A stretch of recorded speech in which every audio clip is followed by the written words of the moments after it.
শুভ জন্মদিন। জন্মদিনের অনেক অনেক শুভেচ্ছা তোমার জন্য। আল্লাহর কাছে দোয়া করি তিনি যাতে তোমাকে নেক হায়াত এবং সকল বিপদ আপদ থেকে রক্ষা করেন। আজকের এই দিনটি হয়ে উঠুক আরো নবীন। ভালোবেসে তোমাকে জানাই এগিন হ্যাপি বার্থডে। ये हवा की तेजी में कौन था, ये गुबार कौन उड़ा गया, मेरा दिल तो मिसले। আসসালামু আলাইকুম। হাই এভরিওয়ান, কেমন আছেন আপনারা সবাই? আশা করি আপনারা সবাই ভালো আছেন। আলহামদুলিল্লাহ।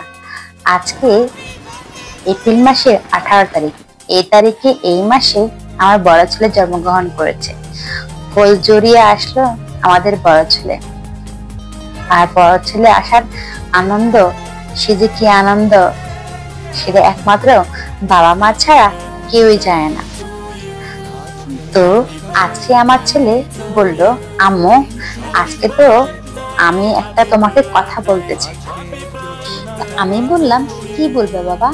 ও বলল, আমি আজকে চাইতেছি যে আমার জন্মদিনের কেক এবং যা কিছু লাগে সেগুলো আমি কিনবো, কেকের সাথে যা যা কিছু লাগে।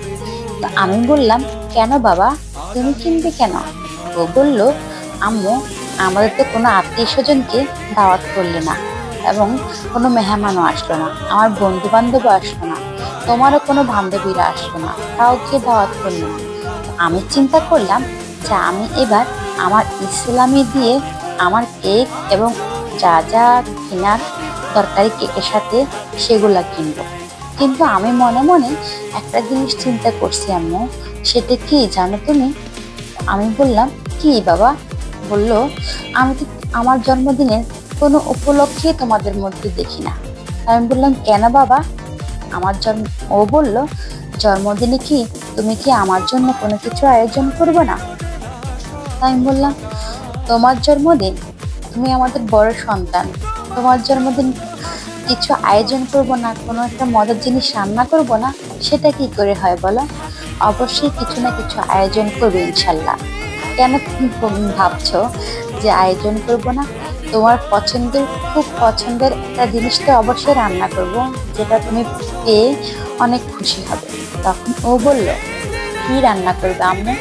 তখন আমি বললাম, আজকে রান্না করব তোমার পছন্দের বিরিয়ানি। বলল যে, তাহলে যে বাজারে যাচ্ছ না, বাজার করছো না?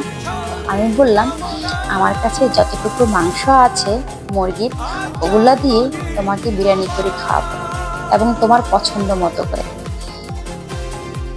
আমি কথা বলতে বলতে আপনাদেরকে ওর গল্প শোনাতে শোনাতে ও এর ফাঁকে ফাঁকে সুন্দর করে ও চিপস আর কি নিয়ে আসলো, চকলেট, তারপরে অন্যান্য জিনিসগুলা সুন্দর করে বাটিতে সাজাচ্ছে ও আর ও ভাইয়ে। তারপরে কেক কাটলো, ওর ভাইদেরকে খাইয়ে দিল, ওর বাবাকে খাইয়ে দিল। পর আমি বললাম যে, বাবা তুমি আমার হাতে খাবে না? বললো, আম্মু খাবো না কেন, খাইয়ে দাও আমাকে তাহলে। পরে আমিও খাইয়ে দিলাম ওকে, ও আমাকে খাইয়ে দিল। পরে এখন খাওয়া দাওয়ার পালা। ওর পছন্দের বিরিয়ানি রান্না করলাম। মাত্র 5 টুকরো মাংস দিয়ে এতগুলো বিরিয়ানি কি করে রান্না করলাম, আরেকটা ভিডিও দেওয়া আছে, বিরিয়ানির ভিডিও। 5 টুকরো মাংস দিয়ে কিভাবে রান্না করলাম এতগুলো বিরিয়ানি, অবশ্যই ভিডিওতে দেখবেন, রিকোয়েস্ট রইলো আপনাদের কাছে। তো ছেলের ঈদ সালামি দিয়ে জন্মদিনের যে কেকটা আনলো সেটা কাটা শেষ। ছেলে খাইয়ে দিল বাবাকে, ভাইকে, আবার বাবা খাইয়ে দিল ছেলেকে, আমি খাইয়ে দিলাম। তো কেক কাটা শেষ হলো, এখন সবার জন্য খাবার দিয়ে দিচ্ছি। সুন্দর করে সবাইকে প্লেটটা সাজিয়ে দিব, যতটুকু আমাদের সামর্থ্য আছে ততটুকুর মাঝে। তো সুন্দর করে এখন সবাইকে সুন্দর করে প্লেটগুলো সাজিয়ে দিচ্ছি বিরিয়ানি খাওয়ার জন্য। আর খেতে খেতে আরো কিছুক্ষণ কথা বলতে থাকি। কি বলেন আপনারা? শুনতে ভালো লাগছে তো আমার কথাগুলো? কেন বললাম এই কথাটা? একজন আপু বলল, আপনার কণ্ঠ আমার কাছে ভালো লাগে না। আপনার সবার কণ্ঠ তো নিজের পছন্দ মতো হয় না। আপু আপনাকেই বলছি, এটা হলো আল্লাহর দেওয়া। আল্লাহ যাকে যে কণ্ঠ দিয়েছে সেটাই তো। কারো কণ্ঠ হয়তো সুমধুর করে দিয়েছে, কারো কণ্ঠ অনেক সুন্দর করছে, হয়তো বা আমার কণ্ঠ আপনার কাছে ভালো লাগছে না, আবার কারোর কাছে হয়তো বা আমার কণ্ঠই ভালো লাগছে, এরকমই তো বলুন। আপনাদের ভাইয়া তো আমার আমার কণ্ঠ অনেক পছন্দ করে, আমার কথা বলার ধরনও পছন্দ করে। এখন যদি আপনার ভালো না লাগে থাকে, কি করব বলেন? আল্লাহ যেরকম দিয়েছে ওরকমই তো, আমি তার নিজে তৈরি করতে পারবো না কণ্ঠ। তো আপনার কণ্ঠ ভালো লাগলে আমি কি করবো বলেন? আলহামদুলিল্লাহ, আমার স্বামীর তো ভালো লাগে কণ্ঠ, আর আল্লাহ দিয়েছে, আলহামদুলিল্লাহ, আমি এতেই খুশি। তো আপনাকে আমার কিছু আর বলার নাই।